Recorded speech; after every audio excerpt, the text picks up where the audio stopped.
Series 12, Episode 7, Can You Hear Me? Can you hear me? Well, that was just a joke, but, well, let's see if the sound is working. Can you hear me? Well, that was just a joke, but, okay, it is working, that's great. So, yes guys, I'm back for this review when I'm continuing reviewing each episode of Doctor Who Series 12, and like last week, will I be stunned for words that I struggle? No, actually,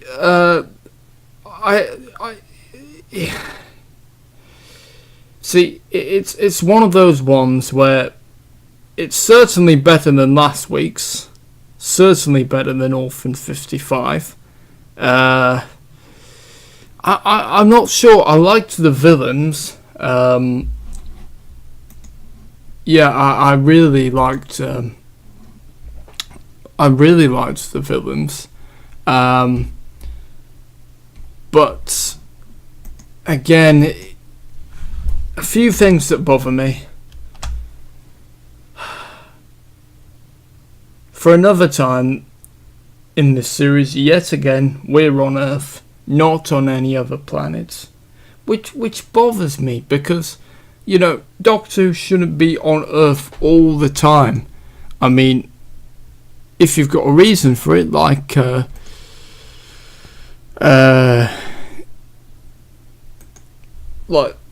when the third Doctor, John Pertwee, right? He was stuck on Earth for a reason.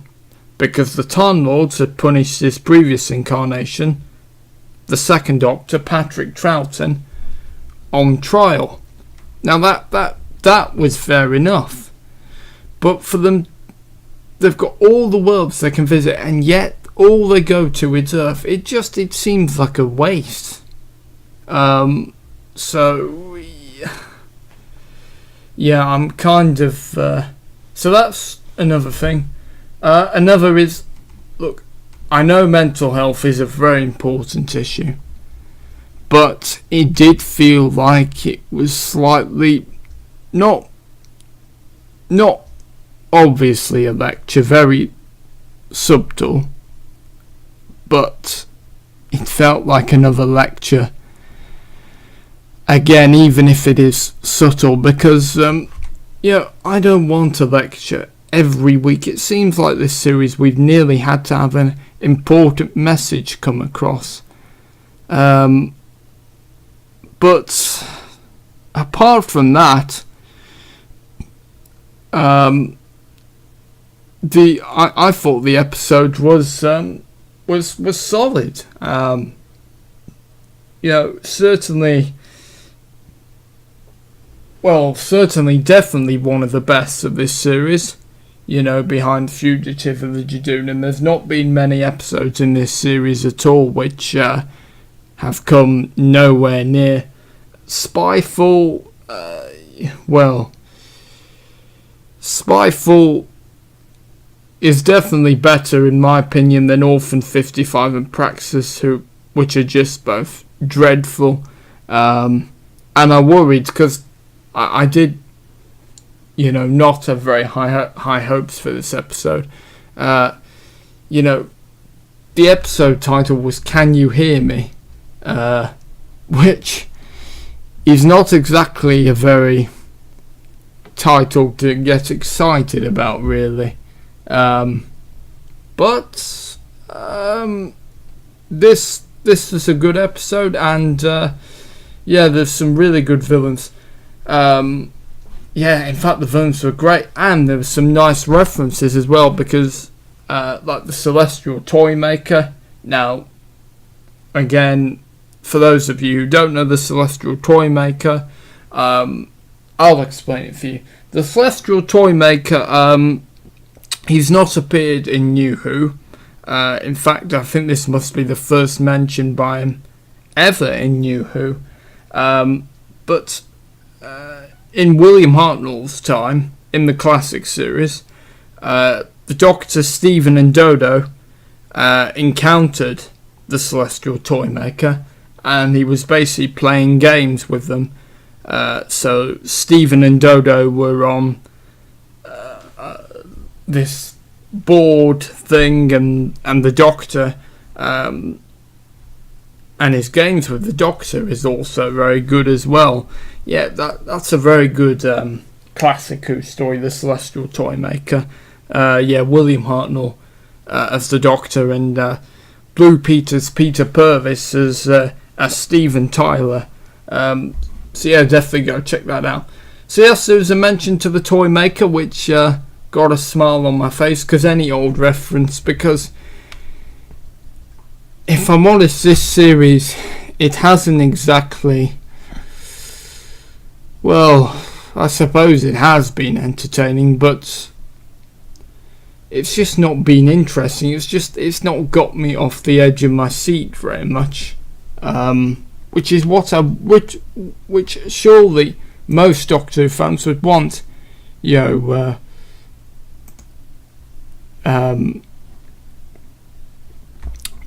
want to be thrilled, they want to be shocked, but but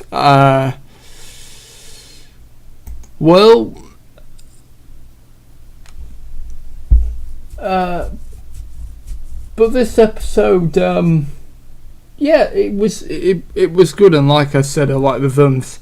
So the basic premise of the episode was this monster called Zedin, who's basically like a god, is a god,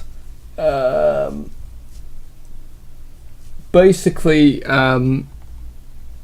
feeds along with what was their name?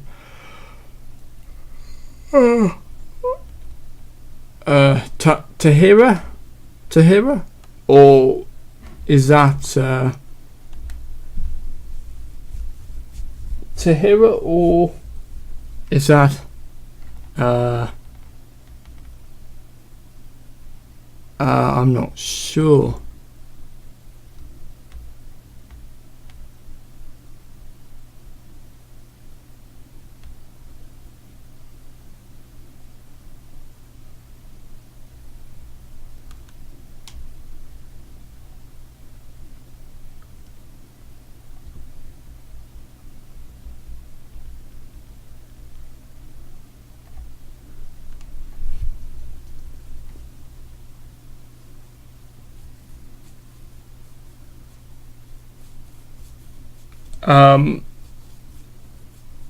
So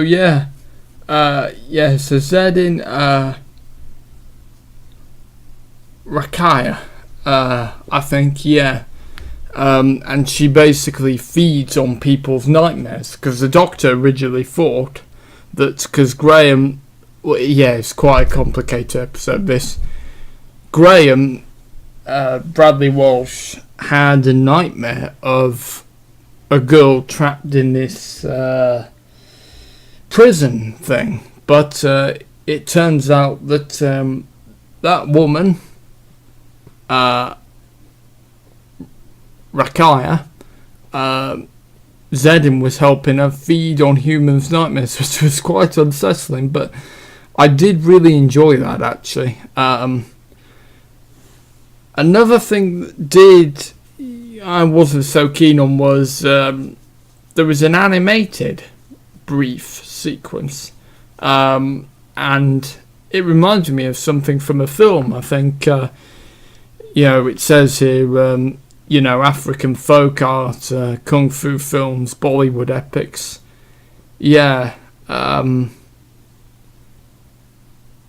not really sure about that, but yes, it was a good episode, and there was lots of good points. Now, I don't like Bradley Walsh, and I will probably never really. However, I do have to admit this scene with when he sees Grace again, Sharon D. Clarke comes back, and she informs him in his dream, Graham, that his cancer is back. And I have to say, Bradley Walsh was very good in that scene. Showing Graham's heartbreak. And I'm hoping that will be a point for Graham to leave the TARDIS, because I just want him to go, really. Him and Ryan, I'd be quite happy to boot them off the TARDIS and just keep Yaz, although I get the feeling that if they go, Yaz will go as well, which I think will be a massive shame, because Mandip is a great actress. I really like Yaz. I'd be quite happy if it was just Yaz and the Doctor, or the Doctor, Yaz and someone else, so just the two rather than the three. But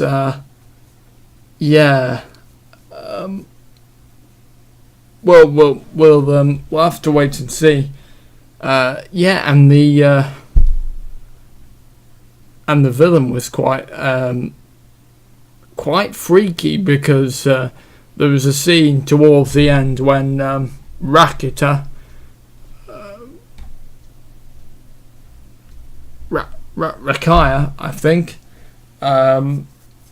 they come to Earth, and there's this mother who, her little girl is sleeping, saying that there are no bogeymen, and then Zelin comes and whispering that's not true. That was kind of creepy, but no, to be honest, compared to the previous episodes, this one was definitely a good.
It was quite Stephen Moffat-esque with the in terms of like the horror elements. Sorry, I've got a bit of an itch.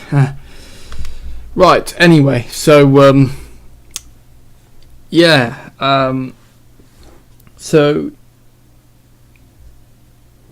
sorry. It was a little bit Moffat-esque.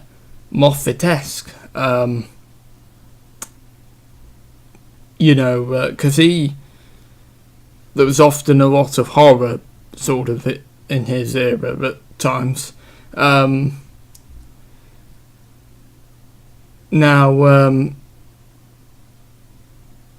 Yaz reunites with her sister Sonia, and they have an anniversary dinner. And I was a bit confused by that, but then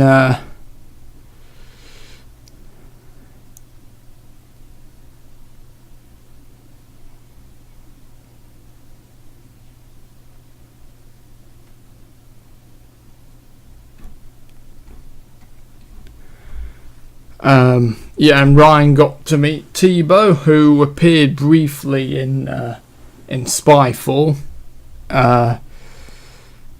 And Jesse's suffering. In fact, this is what really interesting, because every time Ryan's been in the TARDIS,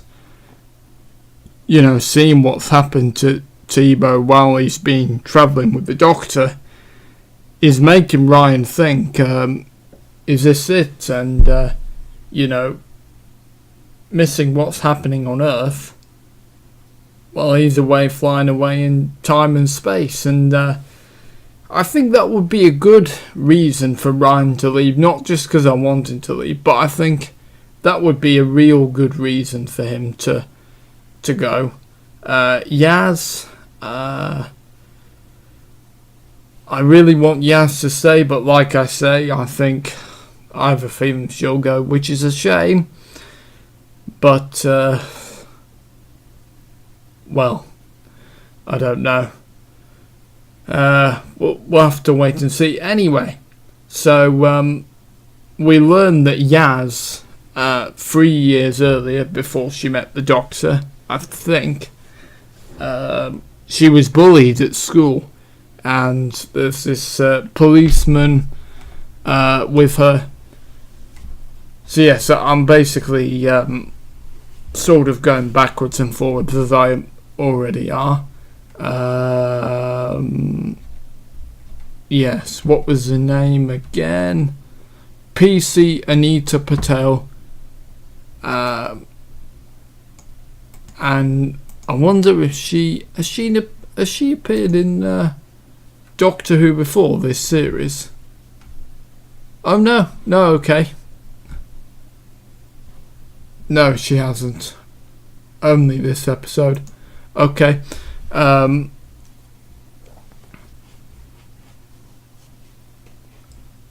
wait, whose wisdom and kindness inspired Yaz to join the Force itself.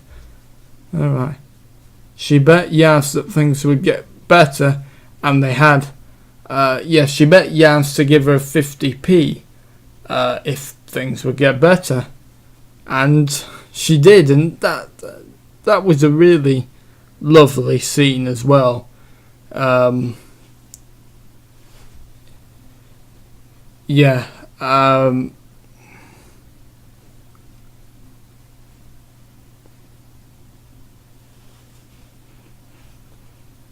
So yeah, that was lovely, and Graham's scene, even though I don't like Graham and I don't like Bradley Walsh, that scene was very good, and Yaz, and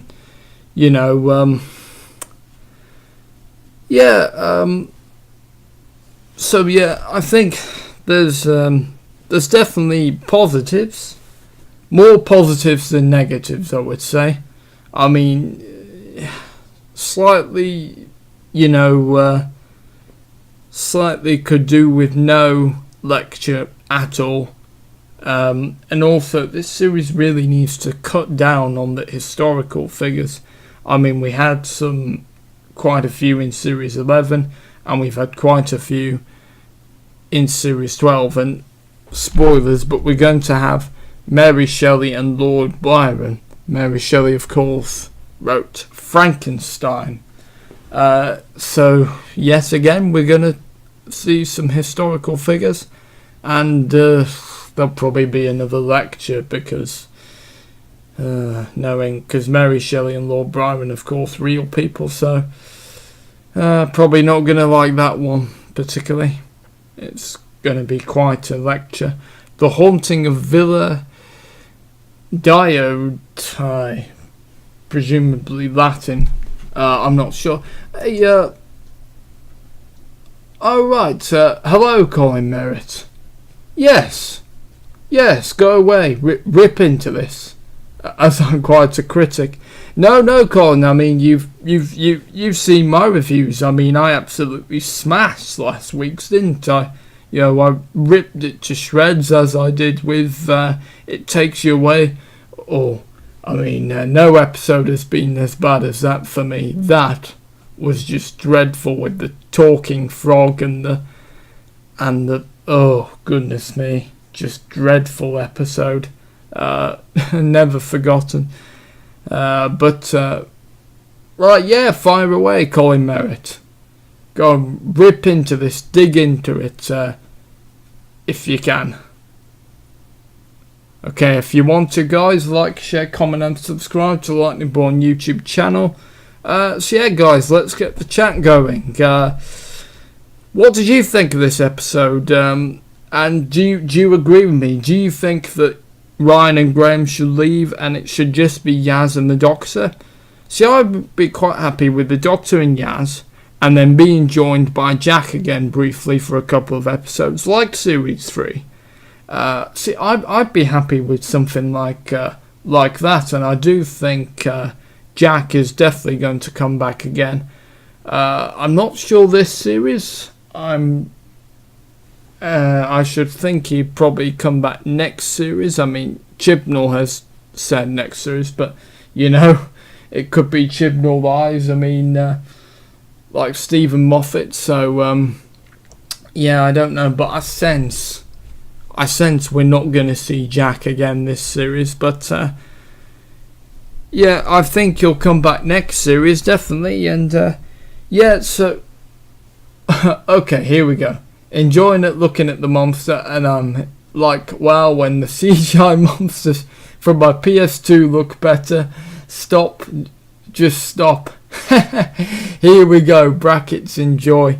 No, that's alright. I mean, I'm quite a fierce critic, so and of course all opinions welcome, so you know, it's good to know what the fellow community, YouTube Doctor Who community bubble think of you know, this series. And yeah, I mean, and Colin Merritt, do you think that do you think my idea, so Ryan and Graham to go, and then it just be Yaz and the Doctor joined by Jack briefly again, like at the end of series 3, Jack leaves, then Yaz leaves, and then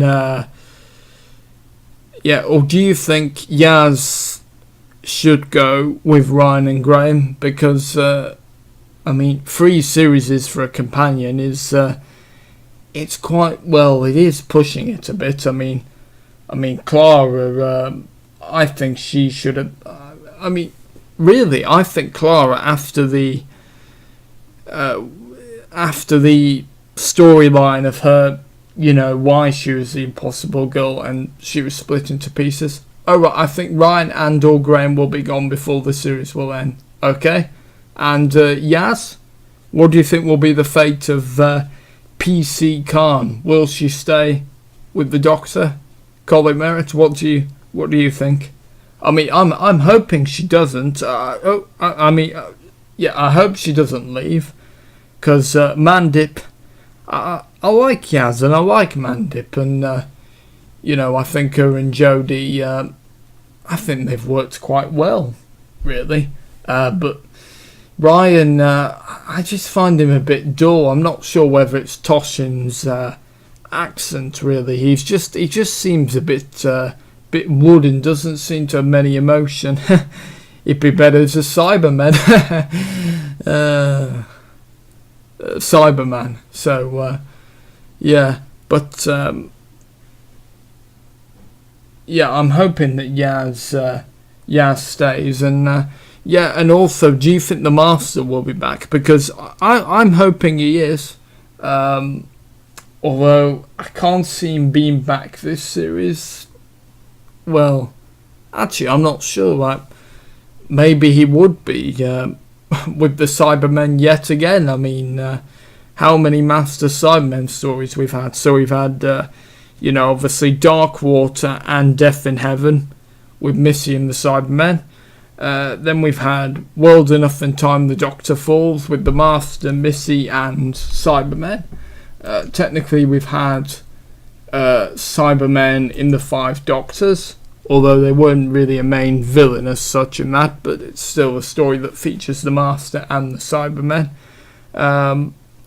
And also, Colin, another thing that really interests me, what's your views on Ruth, Joe Martin's Doctor, let's call her the Fugitive Doctor, after, like, we've had the War Doctor, so let's call her the Fugitive Doctor.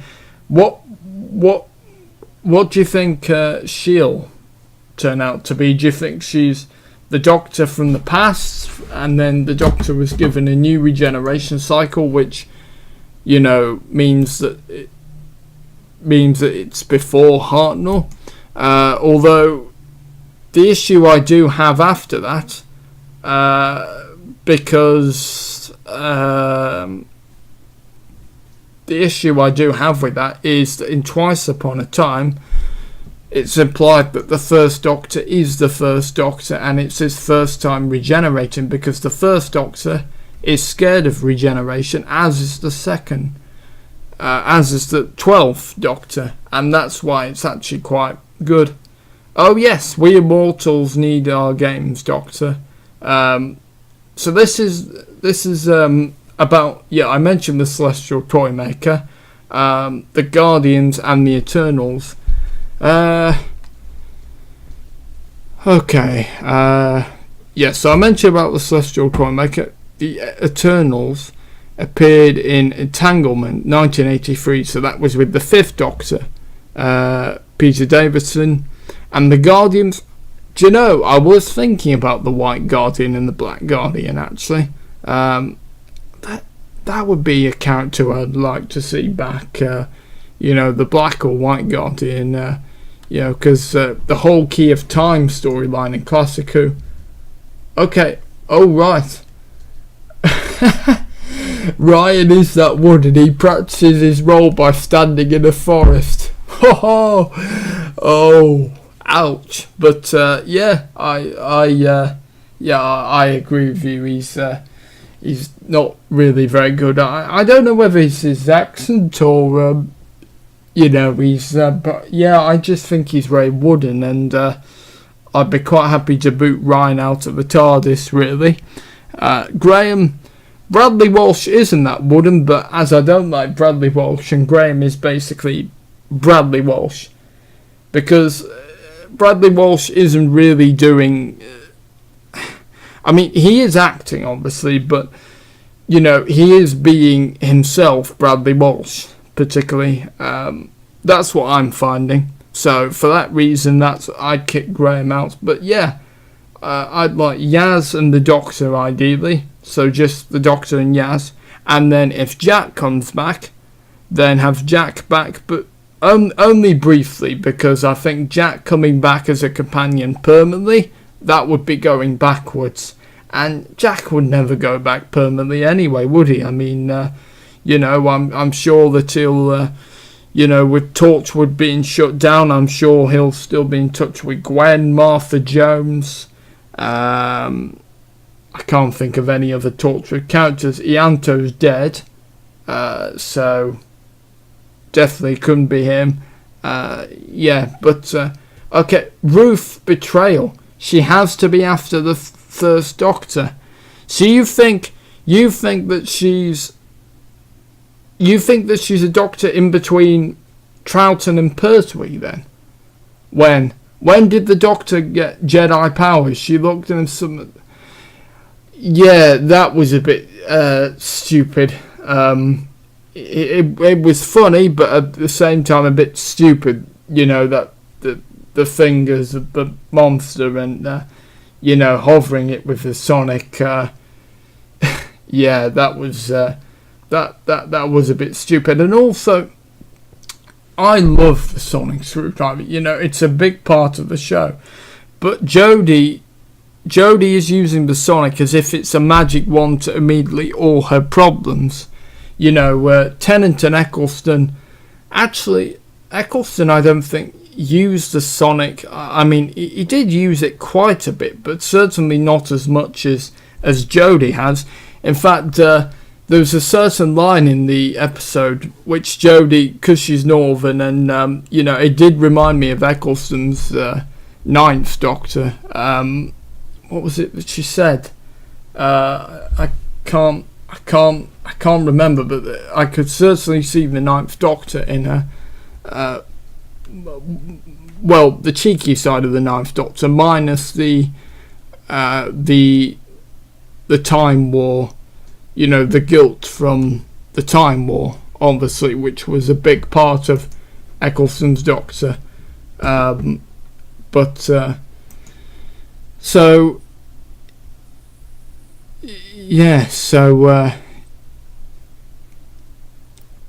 Yaz ran away, was bullet scooped by a girl called Izzy Flint. Izzy Flint, right? A backstory revealed in The Witchfinders. Yaz wanted to run away. Problems at the police officer. Ted back home. We promised one day thing. So hang on. Is Izzy Flint a character from The Witchfinders?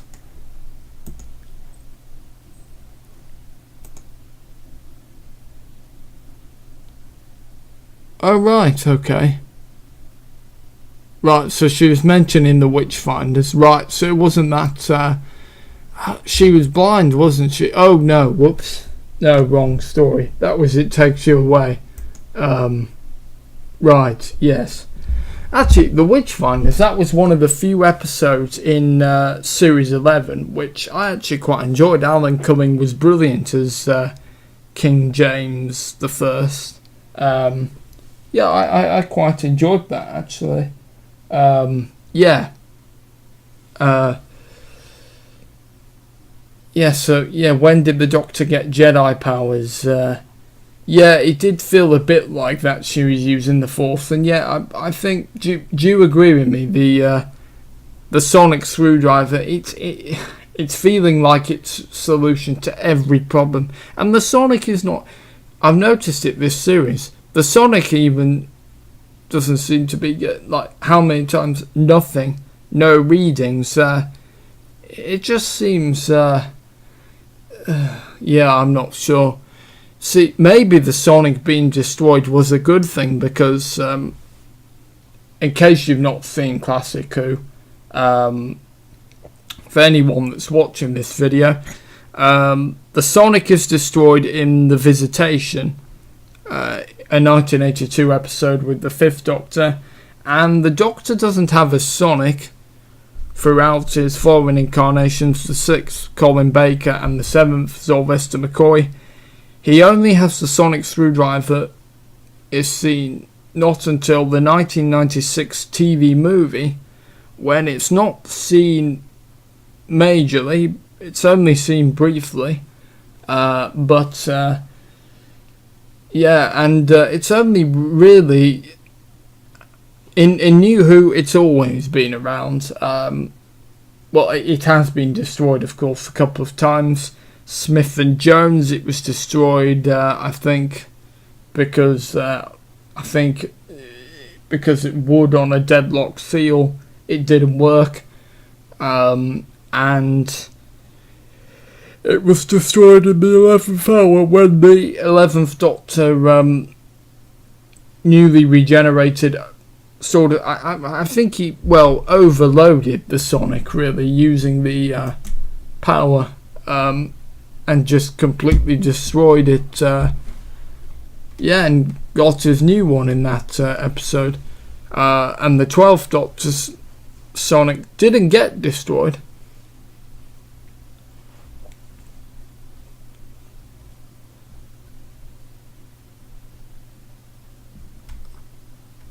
Oh right, yes, here's another thing from the 9th Doctor, Christopher Eccleston. Yes. The assorted hordes of Genesis Khan couldn't get through that door, believe me, they've tried. So yes, now the TARDIS things seem to be coming through. Yeah.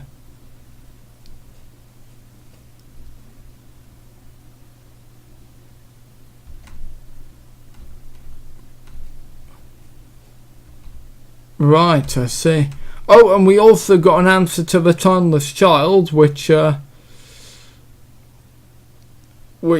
is nice.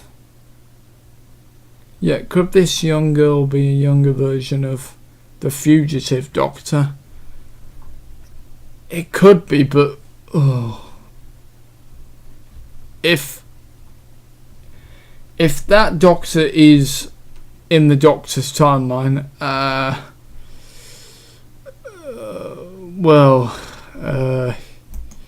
it could be very messy. It could get very messy. And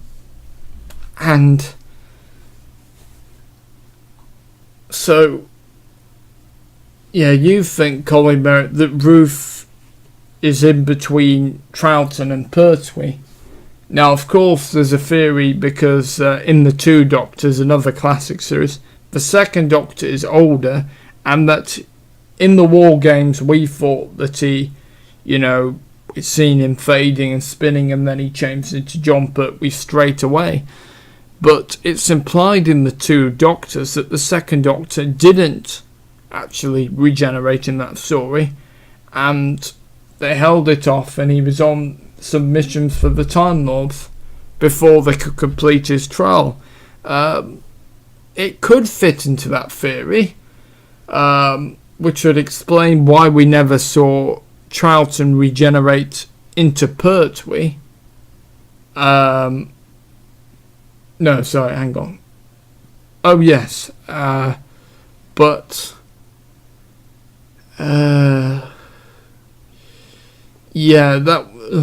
that could be very messy, especially if they show her regeneration. Yeah. Alright, hey, I'm back. Yeah, that's alright, Colin Merritt. I was just, having a think. It is a good point. Although I'm not sure I'd be happy if Ruth was, after the first Doctor, because, we saw Hartnell change into Troughton in the 10th Planet. We saw that regeneration replayed in Twice Upon a Time. For Chibnall to say that she's in between Troughton and Pert. Oh, hang on. No, sorry. Oh, wait. Yes, sorry, after the first Doctor. Yes, so. Unless. Oh, no. Oh, yes, Hartnell to Troughton. Then it could be Troughton to Martin to Pertwee to Baker, and so on. So, yeah, maybe. Although, yeah, I wouldn't be very keen on that idea, I have to say. Now, Toshin Cole has landed a new role on US TV, and people have thought that he could be leaving the series. And Ryan's dialogue here could be foreshadowing his character's decision to finally go home in the upcoming episodes, freeing up Cole for new work, and maybe Yaz and Graham will leave alongside him. I'm hoping not. Yeah, I hope not, but I have this feeling that it's going to be all free or nothing. But I think actually Yaz should stick at least one more series. I can't see Bradley Walsh doing another series because he's just so busy. I mean, his schedule. I mean, he's got The Chase to do for ITV. He's got he did a show at Christmas with Holly Willoughby, and that's been commissioned for a series, Take Off. So he's got that to do. I can't see Bradley doing. And to be honest, I sort of have to blame this on Bradley because he can't do, because he's so busy.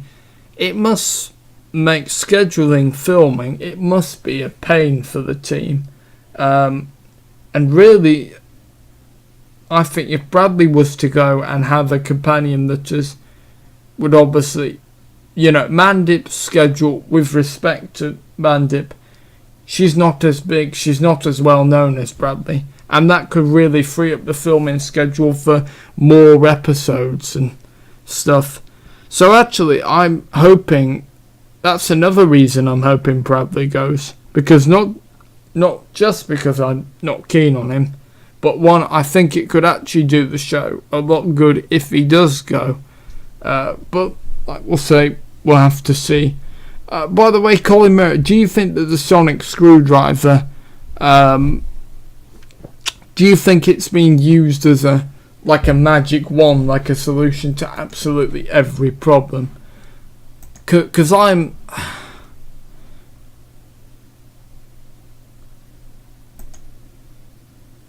oh my goodness.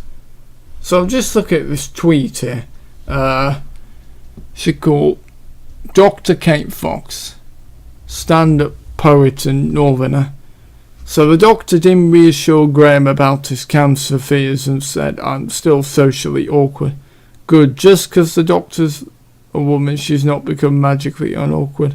Though the character can display emotional intelligence and compassion. Yes, but...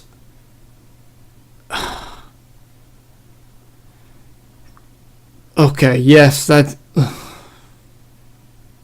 well, that tweet is sort of making me groan a bit. I don't think it is just because the doctor... The doctor is always...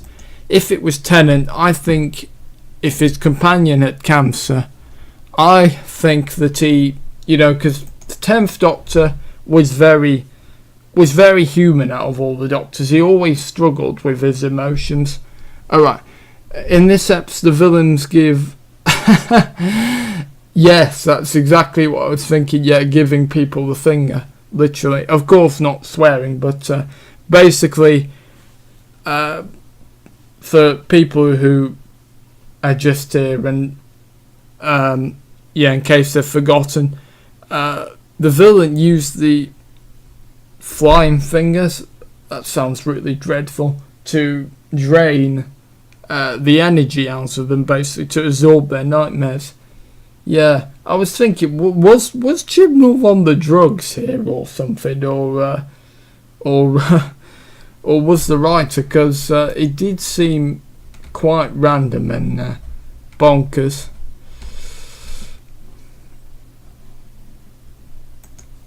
But yeah, it seems like the Sonic is. Yeah, I'm thinking so too, because you know Tennant. You know, the Sonic was used a lot with Tennant, but Jodie is just using it every single time it seems to work out a problem. That's what I think.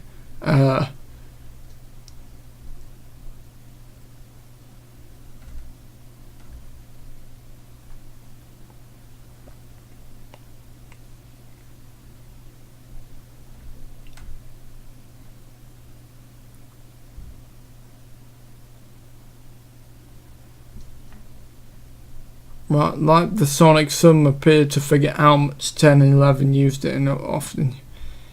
Well, it might have been occasionally, but to my knowledge, the Sonic wasn't relied on that a lot.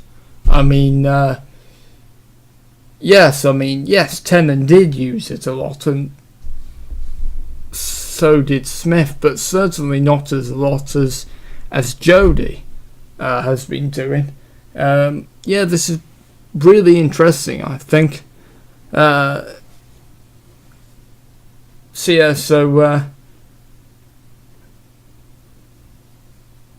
and also I'm wondering whether what's going to happen to, you know, in terms of scheduling. Like, so will we have a full series next year?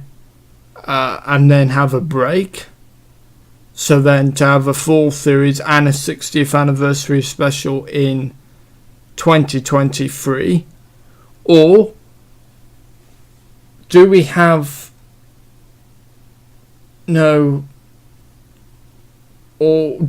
a series next year and then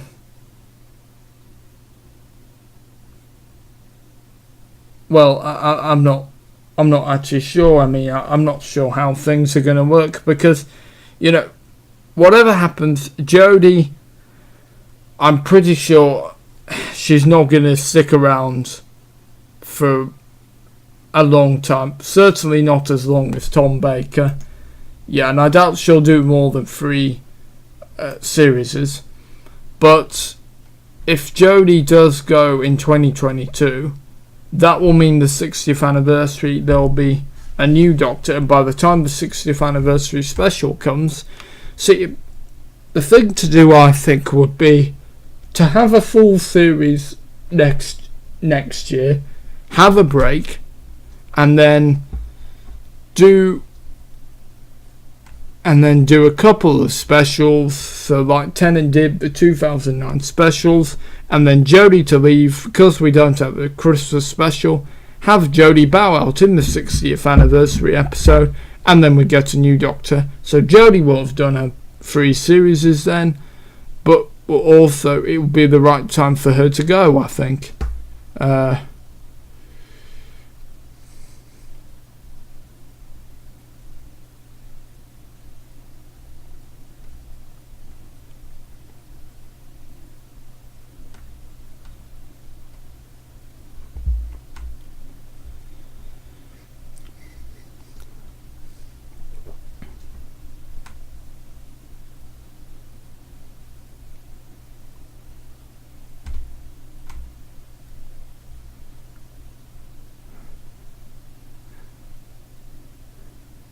Yeah, Ryan though, what can I say at this point that I'm just looking at this digital spy for him? He delivers all his lines the same way, flat, monotone, not even the tiniest drop of emotion.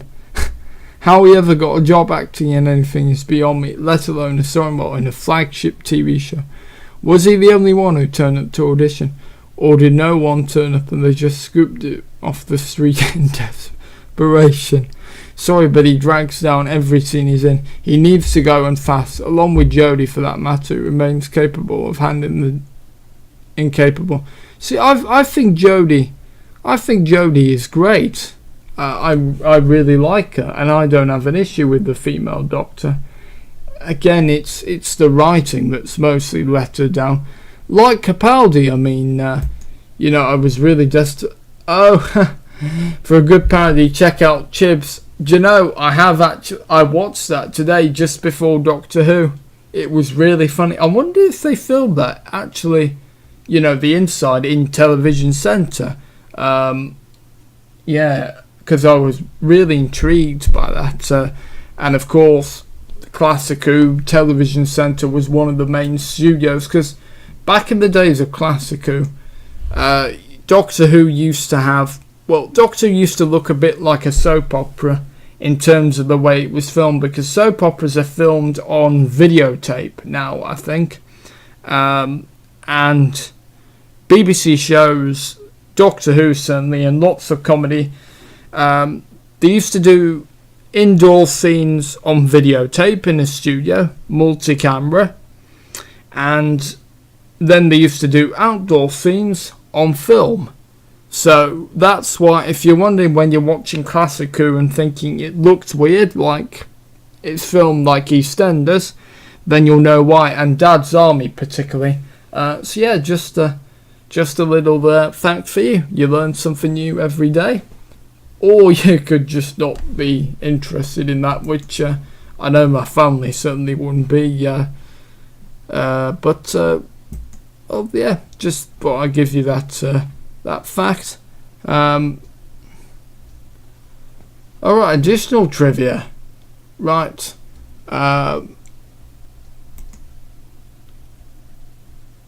Additional trivia. Episode 7 of Series 11 had Who's first title ! Episode 7 of Series 12 had Who's first ?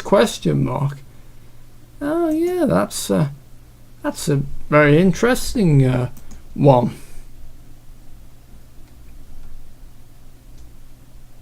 Right, so I'm just watching the trailer on silent here.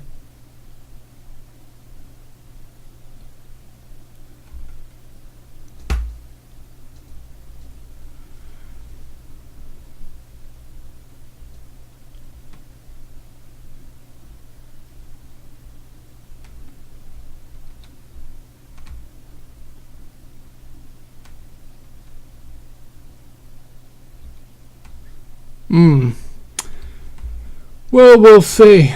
We'll see. So yeah, Colin Merritt, do you think that...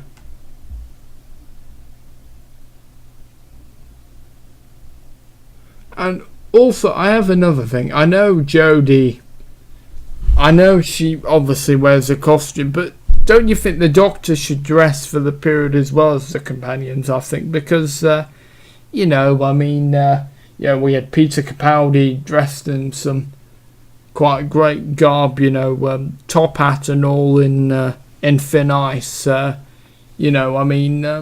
Wouldn't it be good to see Jodie put on some Victorian garb, so a dress or equally a top hat and tails or something? I mean, I know she wore the tuxedo for the spy, but that was really because of homage of Bond, really, not really. That was her just plain dress up, really. I kind of wish the Doctor would also dress for the period as well, because she really looks out of place, although maybe that's the whole point. But mind you, I mean, I'm trying to think in classic. Oh yeah, William Hartnell. He wore his normal costume, but with a cowboy hat and the gunfighters. Tom Baker, the episode when he went to China with Leela, he wore a deerstalker hat, I think, but otherwise kept his costume. Yeah, but Capaldi in Thin Ice, he didn't dress in his same costume anyway, so well, we'll see. But yeah, we'll see. So yeah, Colin Merritt, do you think that not the Brigadier. Sorry, that just came with my suggestion. So yeah, definitely not the Brigadier. Do you think that next year what they should do? They should have a full series next year, and then a break in 2022, and then we have a full series, and then the 60th in 2023. And then Jodie bows out then. See, I would think that would be good, because Jodie will have done a 3 series, plus if she does a couple of specials, that will round it off the Tennant era, I think. And although I know the 2009 specials, I mean, obviously I don't think Russell T Davies and the BBC wouldn't have wanted to do just specials. They would have wanted a full series, but they did that for 2 reasons. It's worth noting. One,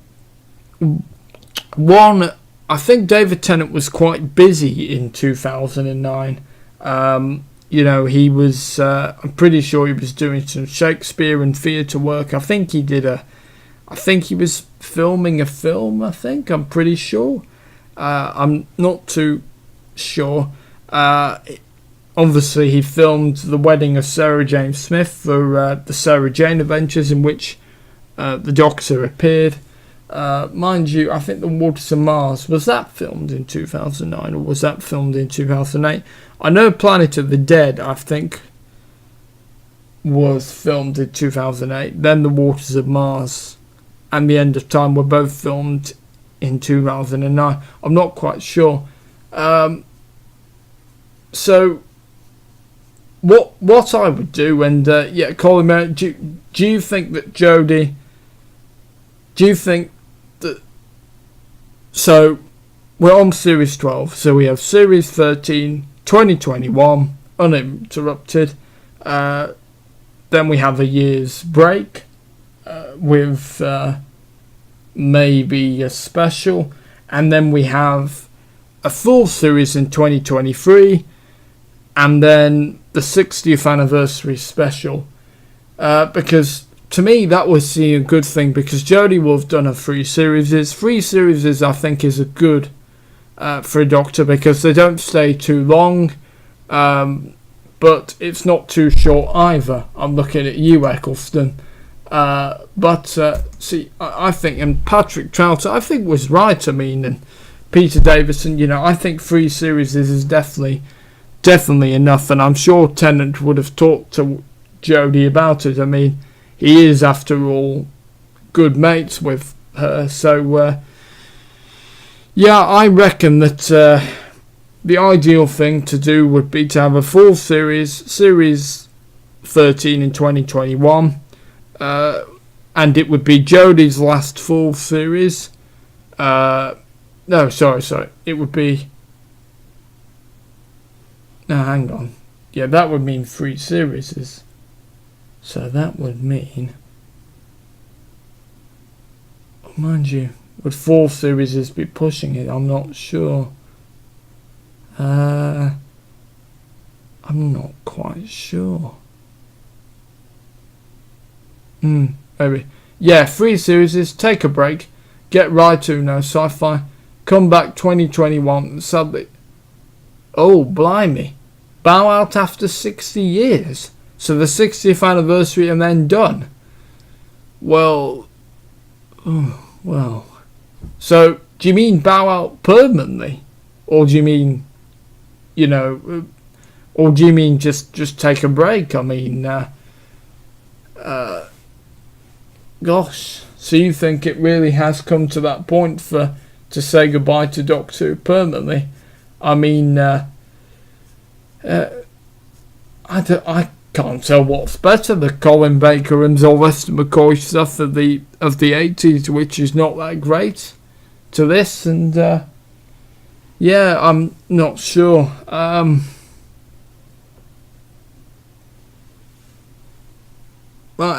bow out after 60 years, because, I mean, so let's see, 2005, right, what are we now? I think we're 15 years into the modern show. So by then right, okay. Let's do the maths.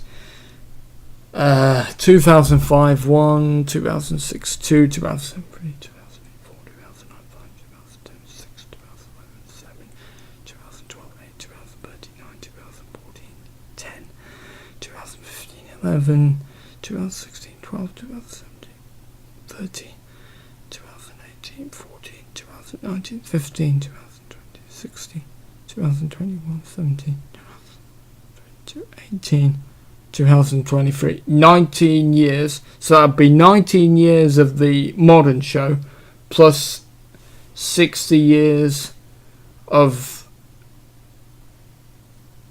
the show altogether. Well, I really wouldn't want to see Doctor Who end. Absolutely not. And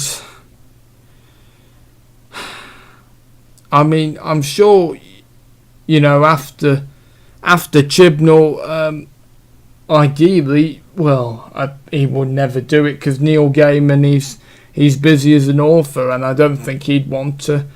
He'd write the occasional episode, I'm sure, but I couldn't see him committing a showrunner. Jamie Matheson, he wrote some good stories. Be great to see him back.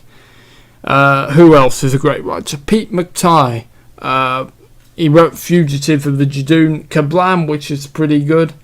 Does a lot of Blu-ray extras for the recent Doctor Who releases. So actually, Pete McTighe, I wouldn't mind. Peter Harness, he wrote quite a few good stories in the Capaldi era. Yeah, potentially. Or Nicholas Briggs, move him to head writer. I mean, he's done some great stuff with Big Finish. Actually, get some of Big Finish to take over, because some of their stuff is just absolutely fantastic. Particularly the stuff with Paul McGann and, all the classic Doctors, really. So, yeah. I mean, Chibnall has a 5-year plan. So, let's see.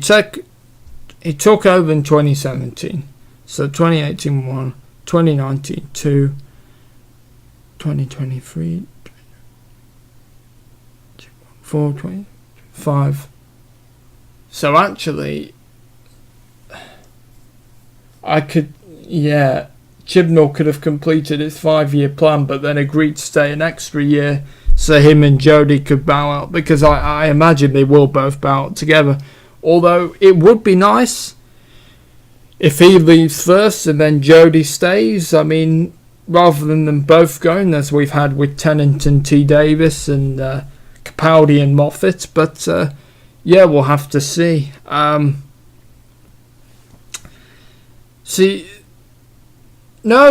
that's all right. I think that's a fair point, and it hasn't been good enough. I mean, I've made that really clear on most of my reviews.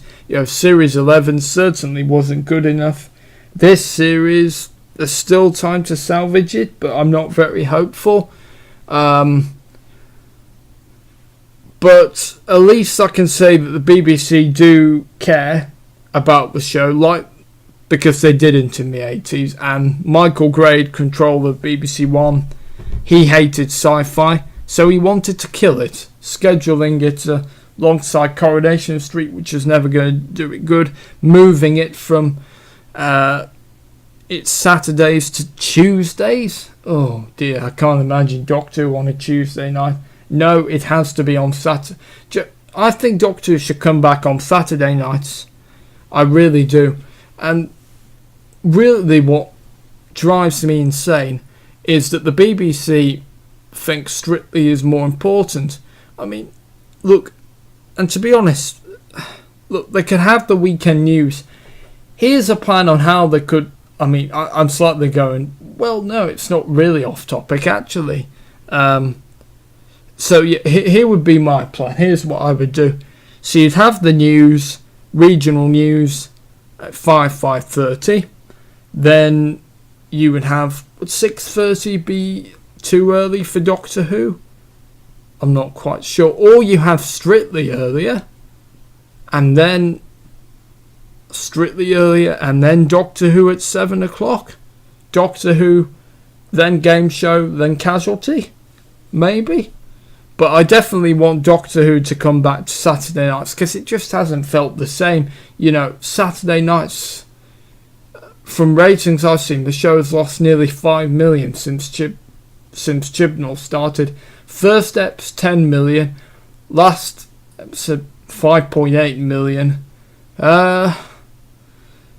Well, yeah. Although ratings, obviously, things have changed with Netflix and streaming, so really ratings, it's not the same as it would have been in the 1980s.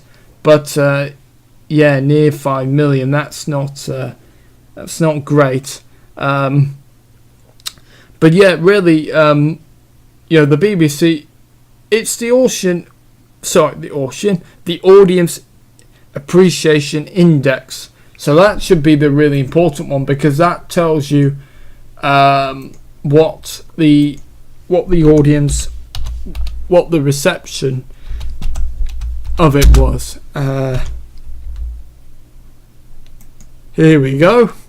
Yes, it's a score out of 100, which is used as an indicator of the public's appreciation for a television or radio program or broadcast service in the United Kingdom. So yeah, 83. 83 is not bad. I'm just seeing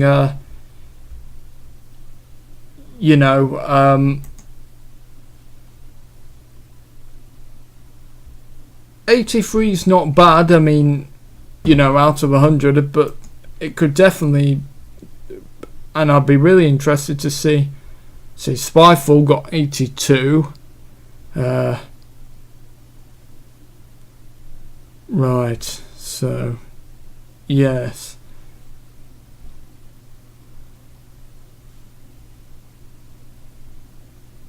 Right, so yes. Move into Sunday was a bad move, granted more people in on a Sunday, which make it sound worse. Well, I can see why they have moved it to Sunday, because some episodes of Doctor Who were getting moved around.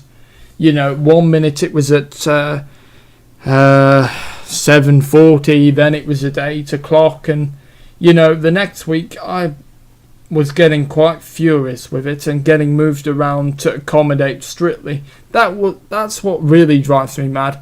The BBC thought Strictly is important than Doctor Who. Look, I respect Strictly. I used to like Strictly a lot. It's obviously a good show. It performs well for the BBC. But, the BBC have got to think Doctor Who and Strictly should be, it's both two important shows. Saturday nights, there used to be four big important shows that people used to watch. Doctor Who, Strictly Come Dancing, the National Lottery, Draws, and Casualty. Now the BBC have removed the lottery, which is a great shame for me, because I always loved those game shows, even though I don't play the lottery. So yeah, but I still loved those game shows. Now Doctor Who's moved to Sunday nights, and Saturday nights on the BBC, just I can't recognise it anymore. I really can't. They used to have. I don't know if did you ever watch Merlin or Robin Hood? When Doctor Who came back in 2005, it was assumed that there would be more shows to sort of take that slot. So they had, from 2006 to 2009, they had a Robin Hood starring Jonas Armstrong, Keith Allen, and Gordon Kennedy.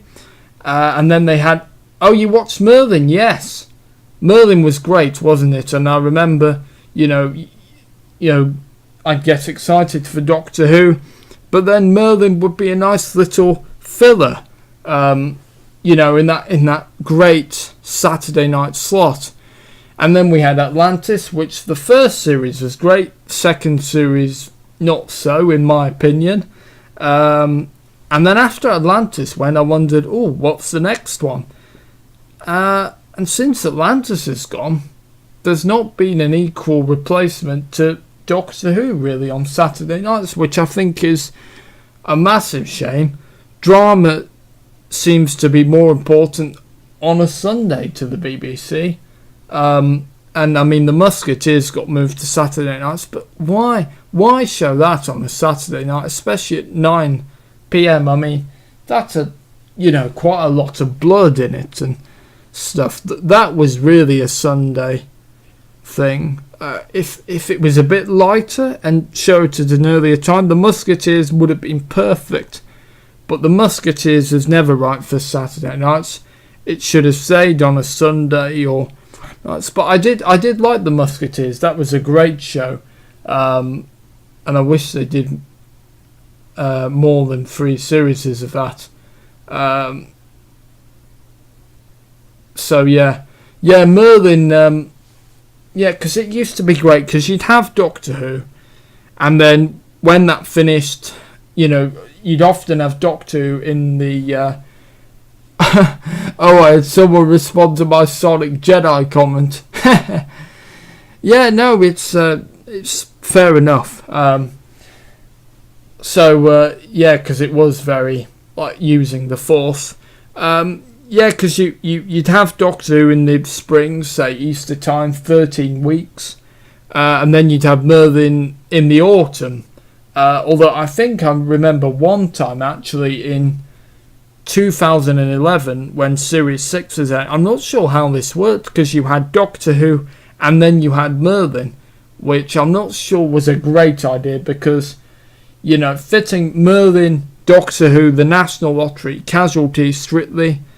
Blimey, how could you fit all that in? And Casualty is one of the BBC's biggest shows, so moving that for Merlin, I don't think that would have been rated very well. In fact, I've done a video about how I think Merlin should have ended, because I did have some issues, particularly the way they ended the character Ufa. So if you're interested, Colin Merritt, it's on my YouTube channel, it's titled How I Think Merlin Should Have Ended, so it does what it says on the tin. So apparently it's magnetic, but it's never really explained. I don't remember it ever being mentioned that the Sonic is magnetic. Again, it could be in Classic Who. I'm not quite sure. Sounds like something that I could see Pertwee's Doctor doing, and magnetism, because it'd be a bit of, real science as opposed to sci-fi, which I think Pertwee would have been more comfortable with, because he never really liked all the sci-fi aspects. He liked, real science. So I think I really could imagine the third Doctor. That's from his era, definitely. So yeah.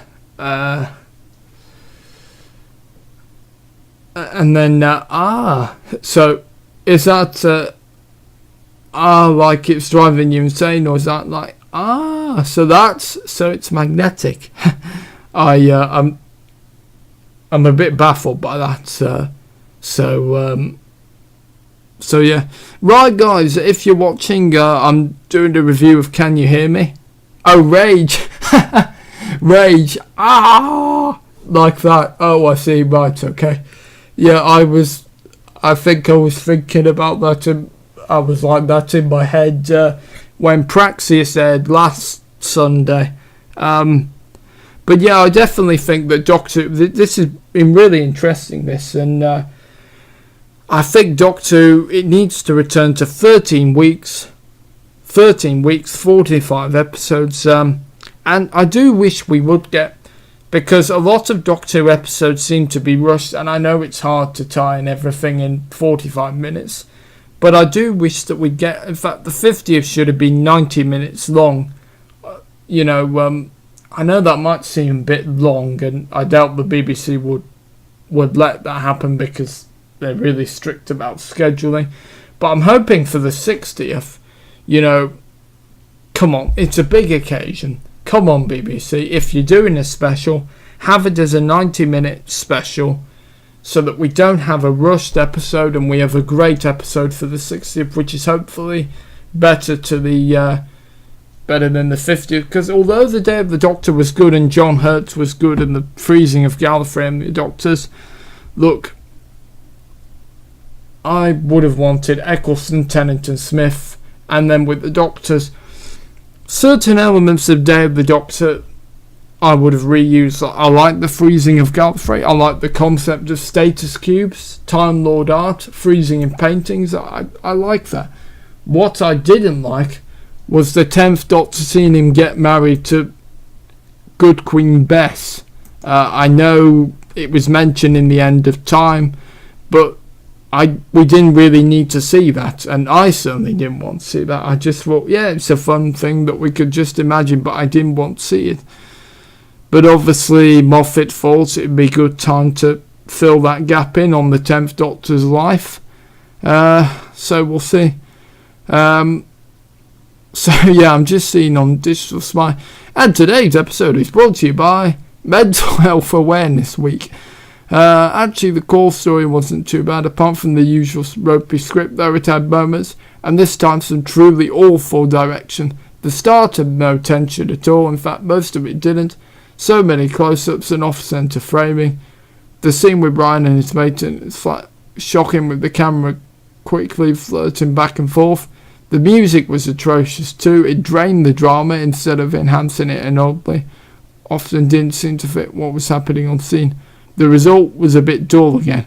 As I say, the central concept was good, a little reminiscent of the Impossible Planet and the Saturn Pit. Really? I don't think that was about dreams. Because I know that was the Beast and Toby Zed. I'm going to have to watch that episode again. That was a great episode, actually. I really enjoyed that. There's a lot of good episodes in that series too. Tennant's first series, of course, as the Doctor. As I say, the finger bit was clearly supposed to be creepy, and was to a degree, but quickly ended up feeling a bit dumb. Immortals who controlled two planets just to pass the time, but he needs to detach his fingers to extract nightmares, really. And the payoff was rushed, presumably so they could add "it's good to talk" epilogues. Yes. As has been the pattern this series, the episodes are two-packed with stuff, so nothing really has time to breathe exactly, and I struggle to care about the paper thin extras, all the paper thin fam. Once again, Jodie's Doctor shows that she doesn't care about the fam either, not even noticing. Look, I think the Doctor has always been, you know, easily distracted by things. And, you know, I mean, it's certainly a bit, because David Tennant's Doctor, you know, he was suffering with losing Rose and what happened to Donna and stuff. But Jodie's Doctor is quite different. She's a lot more alien. She's not, I mean, compared to Tennant's Doctor. So the epilogues, as usually hammering home the message, did we really need 3? And it was so second-rate soap opera. I suppose if I'm being generous, I can assume it was to show anyone can have mental health issues. However, Ryan's mate C came out of nowhere with no setup, so felt clunky. I literally wasn't sure what was going on. Yaz's little bit was okay. Graham had some great lines in this episode and some engaging exchanges with the Doctor. However, whilst it resonated with me, his talking felt a bit flat given the pathos I know Bradley can deliver. The Doctor's reaction was quite funny though. Scoring on these is quite different. Elements were good, but so many issues dragged it backwards, so I'm being a bit generous again. Yeah, see, he's, well, he or she is spot on there. Yeah.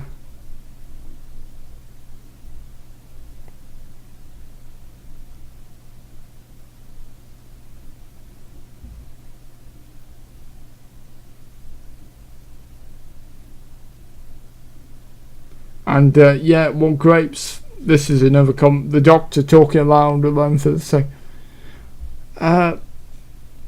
Alright, or maybe it's Jodie's delivery. See, Peter Capaldi, in Heaven Sent, he was absolutely fantastic, and I had, calling it tonight. Well, do you know what? That was good timing, Colin, because it's coming to 10 o'clock, and I think I've been here long enough now. So thank you guys for watching. If you want to, like, share, comment and subscribe to Lightning Ball YouTube channel. It's been really interesting, this. Another great review. I mean, we've gone, well, we've still been vaguely on topic, but, you know, it's been less a review, but, you know, it all wraps up in a nice bow. Alright guys, that's it from me, and thanks for watching.